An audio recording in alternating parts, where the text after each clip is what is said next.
You're standing in the shadows of an abandoned villa's wine cellar, your hands trembling around a small vial of poison. Above you, footsteps echo through the marble corridors. The imperial guards are coming. You're barely 20 years old, and you know that death is the merciful option now, because what awaits you in the Colosseum is something far worse than any blade or beast. But you are not a criminal. You are not a rebel. You are Sporus. And 3 years ago, you made the fatal mistake of looking exactly like an emperor's dead wife. The imperial guards found him there, clutching that poison like a prayer. Within hours, he would be dead by his own hand, choosing oblivion over the public degradation that the new emperor had planned for him. But to understand why a teenager would prefer death to survival, we need to travel back to the moment when grief turned a ruler into a monster, and a single glance transformed a boy's entire existence into a performance he could never escape. Before we descend into this story, I'd love to know, drop a comment telling me where you're watching from. It amazes me every single day that these buried fragments of history can travel across oceans and centuries to find you, wherever you are in the world. What you're about to hear isn't speculation or legend. Every detail comes from Roman historians who witnessed these events, from court records that survived the flames of time, from whispered testimonies that were too disturbing to forget.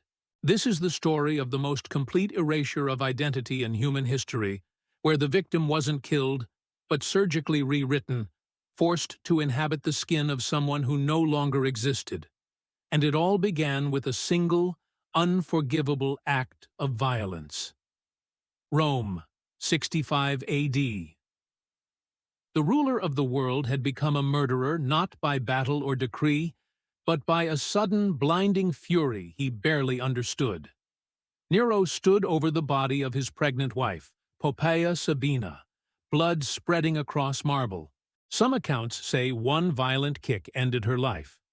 Others speak of a brutal beating followed by frantic, futile pleas for physicians. Poppaea wasn't just his wife, she was his obsession. Praised for radiant hair, luminous skin, and eyes poets compared to Venus herself. But Nero's grief wasn't the mourning of an ordinary man. When you command 60 million souls, when you've been raised to believe you're descended from gods, when reality itself bends to accommodate your every whim, the death of your beloved isn't just loss. It's a personal insult from the universe. It's a boundary that dares to exist when you recognize no boundaries. His response shocked even Rome's jaded aristocracy. He refused the traditional cremation, instead having her body embalmed with more Arabian spices than the entire peninsula produced in a year. Her corpse was dressed in her finest robes and placed in a crystal sarcophagus, where he could see her, speak to her, ask her opinion on matters of state, while senators stood frozen in horror. Palace servants reported finding him setting places for her at dinner, having full conversations with the body as if she might answer. The court physicians tried to explain that grief manifests in strange ways, but Nero wasn't grieving, he was fracturing. Sleep became impossible without massive doses of poppy wine. Food lost all taste unless prepared exactly as she had liked it. He ordered her personal chambers preserved, down to the position of her hairbrush on the dressing table. But the most disturbing behavior began about 2 months after her death, when Nero started seeing Poppaea everywhere. In the face of a young slave girl bringing wine, in the profile of a senator's wife at the games, in the features of prostitutes in Rome's Subura district. He would stop mid-sentence during important meetings, staring at some random woman who bore even the slightest resemblance, sometimes grabbing their faces and turning them toward the light, searching desperately for something that wasn't there. Then came that day in late 65 AD when everything changed. Nero was reviewing administrative appointments, a mind-numbing task he usually delegated when a young freedman, recently promoted to a minor clerical position, was brought forward for confirmation. The emperor looked up from his scrolls, and time stopped. The boy standing before him, no more than 15 years old, had Poppaea's eyes. Not similar eyes, not a passing resemblance, but the exact same enormous, dark-lashed eyes that had captivated Nero from the moment he first saw her. The same delicate bone structure framed them, the same unconscious way of tilting his head when nervous, even the same unusual amber flecks in the irises that caught the lamplight. Nero rose from his throne so quickly that scrolls scattered across the floor. The court held its breath as the emperor approached the terrified boy, circling him like a scholar examining a rare manuscript. But there was something else in Nero's expression, a desperate hope, a manic joy that was somehow more frightening than rage. "What is your name?" His voice was barely a whisper. "Sporus, divine Augustus. I am Sporus." In that moment, Sporus ceased to exist as an individual. He became a canvas for an emperor's delusion, raw material for a resurrection project that would defy nature itself.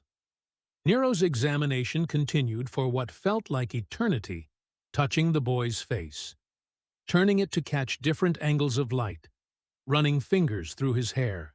Sporus stood frozen, intelligent enough to understand that his life balanced on a knife's edge, but not yet comprehending the full horror of what was about to unfold. Nero stepped back at last, and a slow, triumphant smile grew across his face, a smile one chronicler described as belonging to a man who believed he had conquered death itself. He dismissed the remainder of his appointments and summoned his physicians. "Prepare your chambers and your instruments," he commanded. "We begin at once." The transformation did not start with surgery. That would come later. First, Sporus was moved into lavish rooms beside the emperor's own. There, day after day, he was examined, measured, studied. Nero summoned the artists who had once painted Poppaea in life. They sketched comparisons, where Sporus resembled the dead empress, where he diverged. Nero pored over these details with almost scholarly devotion, planning changes like a sculptor shaping marble. But appearance was only one layer. Nero listened to Sporus speak for hours, teaching him Poppaea's way of lingering on certain vowels. He retrained the boy's walk, the tilt of his head, the curve of his hands at rest. Servants were ordered never to speak Sporus's real name. They addressed him only as lady or mistress. His simple clothing was replaced with flowing stolas dyed in Poppaea's favorite hues. Each morning he looked in the bronze mirror and saw himself being slowly erased. Witnesses later recalled that Sporus moved like someone trapped inside a dream he could not wake from. He barely ate, he rarely spoke, and he did not resist because resistance meant death or something worse. By this point, he understood Nero's true intent. Not to make a eunuch, but to fashion a replacement wife, to reshape his very body into a likeness of Poppaea. The physicians, threatened with death if they failed and rewarded richly if they succeeded, devised a series of procedures unprecedented for their time. On the night before the operation, Nero visited Sporus in his chamber. He carried a small wooden box. Inside lay Poppaea's wedding ring, a large emerald encircled by pearls. Nero slid it onto Sporus's thin finger. "Tomorrow," he whispered, "you will be reborn, and I will love you as I loved her." Sporus's voice trembled as he asked, "Will it hurt?" Nero's expression flickered, almost human, then hardened. "Birth always hurts, but what emerges is beautiful." The operation lasted for hours. The screams were said to echo through the palace. Recovery took months, with Nero ever present, adjusting medicines, watching the healing, shaping the outcome. Yet his tenderness was not love, it was ownership. As Sporus recovered, tutors descended. He learned Poppaea's walk, her gestures, her voice. Her wardrobe was recreated stitch for stitch. Her perfumes blended anew.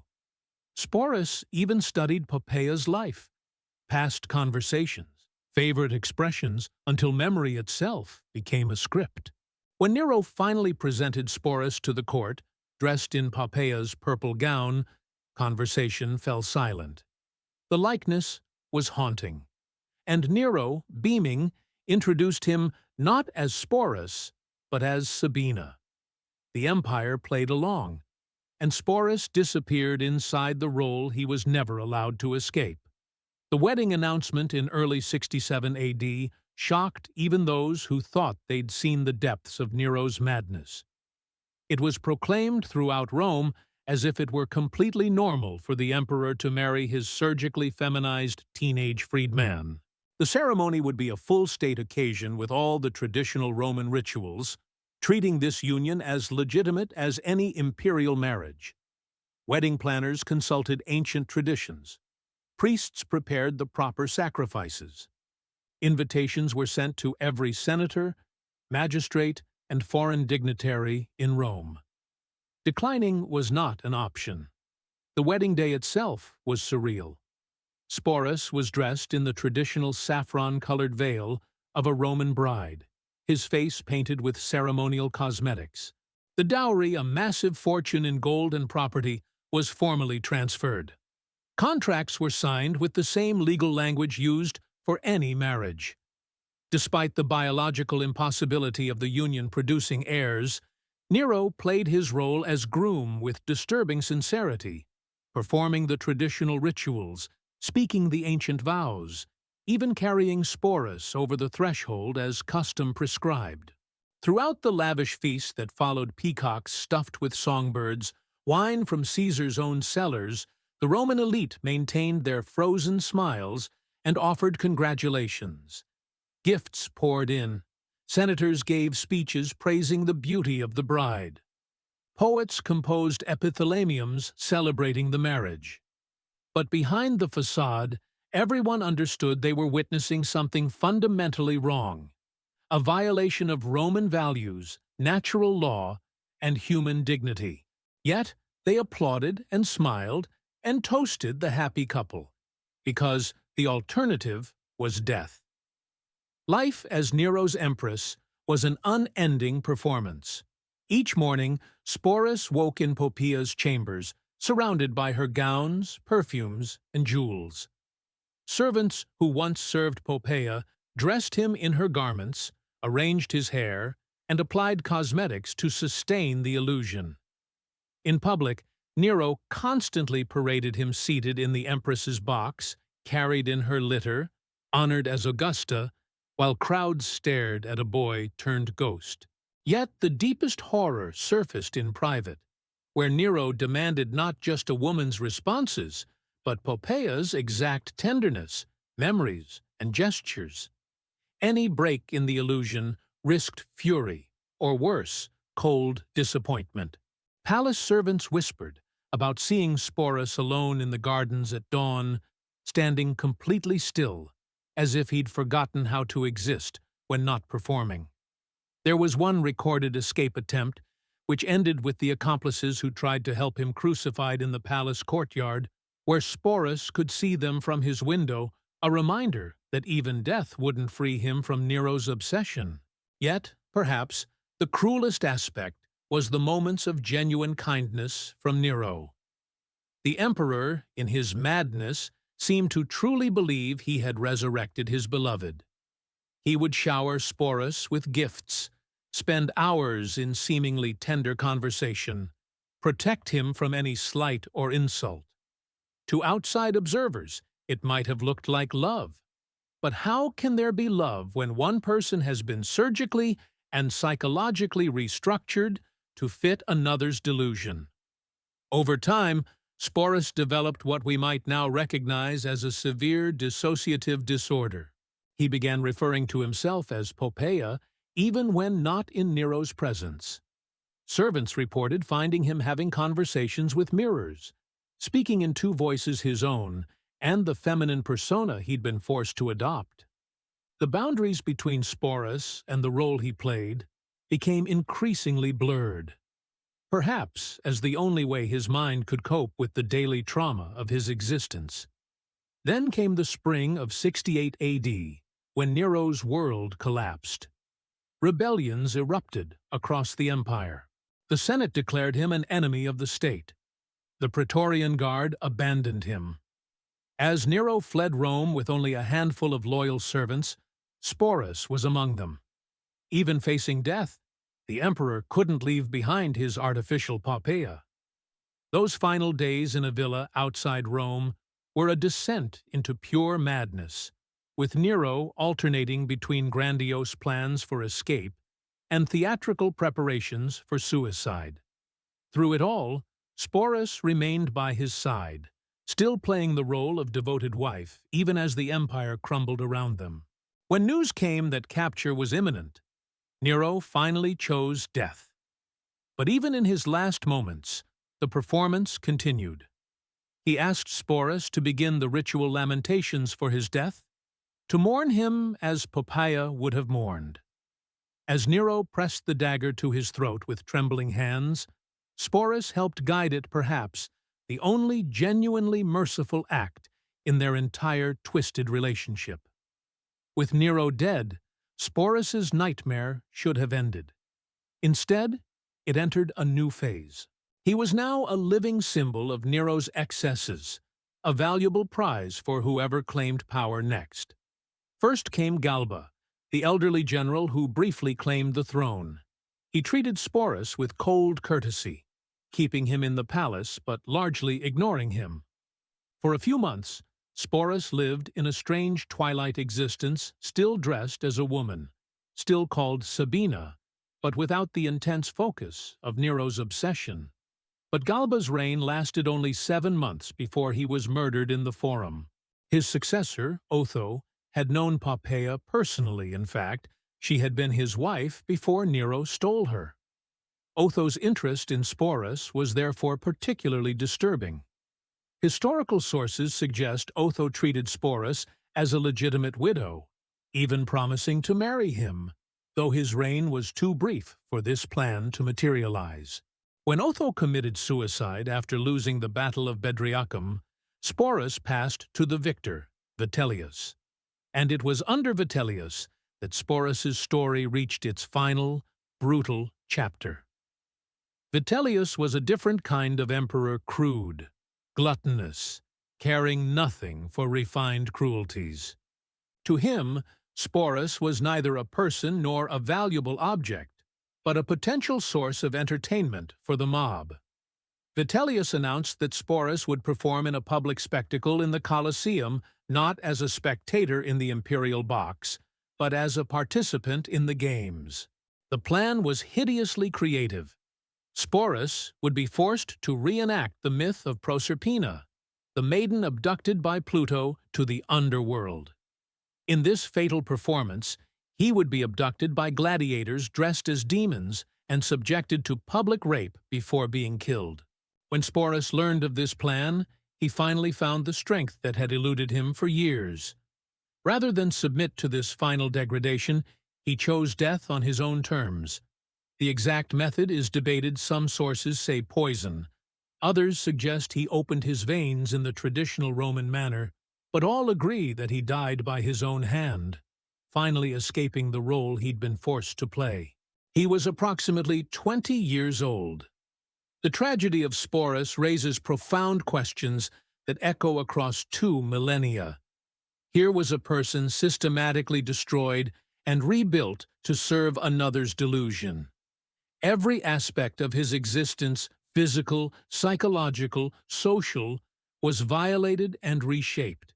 He became a living ghost, forced to impersonate someone he'd never met, to love someone who had destroyed him. What makes his story particularly haunting is how completely we've lost the real Sporus. We don't know his thoughts, his dreams, his personality, before Nero's attention fell upon him. That person was so thoroughly erased that even his name is uncertain. Sporus itself might have been a cruel nickname meaning seed or sown thing, emphasizing his transformation. The boy who entered Nero's presence that day effectively ceased to exist, replaced by a performance that continued until death finally released him. Modern historians debate whether Sporus ever experienced moments of agency within his captivity. Some point to his final suicide as his one true act of self-determination. Others note small resistances, the moments when his real voice broke through, the escape attempt, the choice to help Nero die rather than prolonging the emperor's life and his own captivity. But perhaps the most disturbing aspect is how many people were complicit in his torture. The physicians who performed the surgery, the tutors who trained him, the courtiers who pretended he was Poppaea, the servants who dressed him each day. Hundreds of people participated in maintaining this cruel fiction, each of them making the choice to prioritize their own survival over the humanity of a teenage boy. In the grand narrative of Roman history, Sporus is often reduced to a footnote, just another example of Nero's excesses. But he was a human being whose life was stolen, whose identity was erased, whose body was mutilated, whose every waking moment became a performance in someone else's tragedy. The ruins of Nero's palace still stand in Rome, buried beneath later constructions. Somewhere in those ruins are the chambers where Sporus lived his stolen life, where he stood before mirrors that reflected back a stranger, where he practiced speaking in a voice not his own. The stones remember, even if history has largely forgotten, the boy who was forced to become a ghost. And in that wine cellar, when the imperial guards finally broke through the door, they found him at peace for the first time in 3 years, no longer performing, no longer transforming, no longer anything but finally, mercifully, free.